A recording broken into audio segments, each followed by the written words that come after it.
कराची के बच्चों को नौकरी नहीं मिलती, वो सीवी डालता है, जवाब आता है कोटा सिस्टम।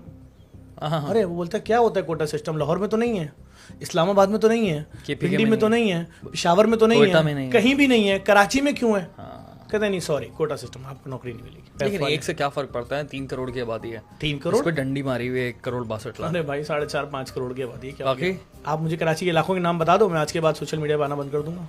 वो बता रहा हूँ कि देखो अगर मेरे जैसा बच्चा खड़ा हो सकता है तो सियासी पार्टियां अगर चाहती तो क्या वो नहीं करवा सकती थी अर्थिंग 6.5 लाख पुलों पे? तो बात ये कि हम तो खड़े हैं भाई माफिया से पंगा लेके, बड़े बड़े माफिया से इंटरनेशनल दहशतगर्द वीडियो डाल रहे हैं, इंटरनेशनल दहशतगर्द जो इस मुल्क में भी पकड़े गए, लाखों किलो बारूद, हजारों किलो बारूद के साथ, या कई पता नहीं कितने किलो बारूद के साथ, मिसाइलों के साथ, तस्वीरें मौजूद हैं अखबारों में, वो वीडियोस डाल लें कि ये मुल्क में बात कर रहा है फिरका वारियत खत्म करो, इसको मार दो। आप हमारे दायरे के बाहर आओ, बोलो मुझ पे 32 लाख का कर्जा है, मेरा कर्जा उतारे जेडीसी।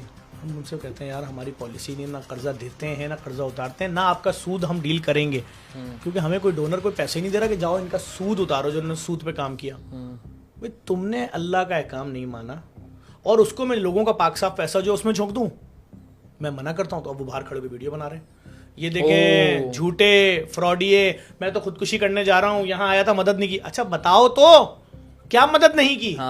ये नहीं बता रहे। 82 लाख रुपए दूं मैं आपको सिर्फ किस लिए कि आपका स्टेटस जिंदाबाद, आपकी इज्जत रह जाए मोहल्ले में? तो उस 82 लाख रुपए में कितने हजार लोगों की वेलफेयर हो जाएगी यहाँ पे? बिल्कुल ऐसे ही। कितने हजार लोगों के घरों में राशन चला जाएगा? वीडियो बनेगी आपके खिलाफ, हमारे खिलाफ। तो जिसको अपना पेज चलाना है ना यूट्यूब का, हमारे खिलाफ एक झूठी वीडियो बना के 17 मिनट की उस वीडियो में 14 मिनट तक हमारा काम लगाते रहे और 15वें मिनट बोले अरे ये तो किसी और का दस्तरखान चल रहा था, जेडीसी का ये है दस्तरखान। और प्रोमो में क्या डाला? शुरू वाली चीजें। देखें यार ज्यादती देखें। अरे यार अस्पताल खोल दिए फ्री में मरीजों के लिए, 14 लाख रुपए मांग रहे हो, 10 दिन का ये इंसानियत है?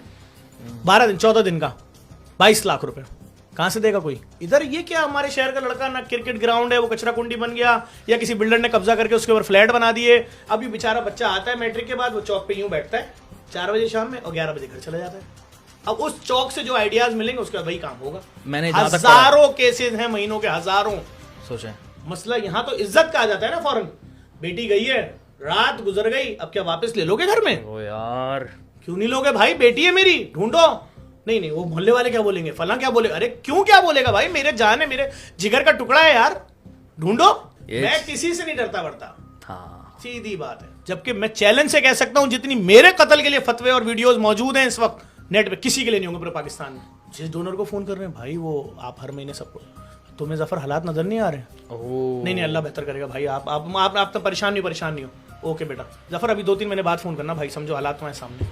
मुझे ऐसे लोगों ने फोन किया, मैं नाम लूं कयामत मच जाए, कि जफर बेटा ये पैसे नहीं बांटने के होते, ये जो आ रहे हैं रखो, बिल्डिंगें लो, इन्वेस्टमेंट करो, प्लॉट बनाओ, प्लाजा बनाओ, उसकी अर्निंग से वेलफेयर करना। तो मैंने कहा जितने दिन वो बच्चे भूखे रहेंगे, जिनके खाने के लिए पैसे आ रहे हैं, उस गुनाह का जिम्मेदार कौन होगा? किसी ना किसी तरीके से लोगों को तनख्वाहें पहुंच रही थी जो नौकरी पेशा लोग थे। या ये उम्मीद थी बाद में मिल जाएगी। आज उनका अफसर बोल रहा है ये लो पहली तारीख को तनख्वाह, बदतमीजी नहीं करो, ये लो 30,000 रुपये तनख्वाह पहली तारीख को। तो 30,000 में आ क्या रहा है? कभी मुझे आटा मांगते हुए देखा था? मैं वो आदमी हूं यूं ऐलान करता हूं इसको ये दिया, इसको ये दिया, उनके मसले हल किए, जिस दस्तरखान पे जितना खाना है खाओ, जितना पार्सल चाहिए ले जाओ। पहली दफा पिछले 15 दिन से वीडियो डाल रहा हूं कि तुम लोगों को अल्लाह का वास्ता है, तुम्हारे बच्चे खाना खा के सो रहे, 1 किलो आटा जेडीसी दस्तरखानों पे दे दो, हमारे पास आटा नहीं है। छोटा नाम है जेडीसी, कोई इतना बड़ा नाम नहीं है, लेकिन आज हम आटे के लिए भीख मांग रहे हैं। 80 करोड़ के बंगले में रहने वाला सेठ अगर अपने चौकीदार और ड्राइवर को खाना नहीं दे सकता तो उस ड्राइवर को नौकरी छोड़ देनी चाहिए। हमारा चैप्टर तो किसी दिन भी क्लोज है, मैं झूठ नहीं बोल रहा हूं, लेकिन अल्लाह का शुक्र है हमने लाखों रजाकार तैयार कर दिए हैं जो कहते हैं भूखे को भूखा बोलूंगा, लाश को लाश बोलूंगा। और मैं फिर कह रहा हूं खुदा किसी पे ये वक्त ना लाए कि अपने बच्चों की जाली मौत का बोल बोल के दफनाने के पैसे के नाम पे रोटी और आटे के पैसे जमा करने पड़े। बहुत बुरा हाल है शहर में लोगों का।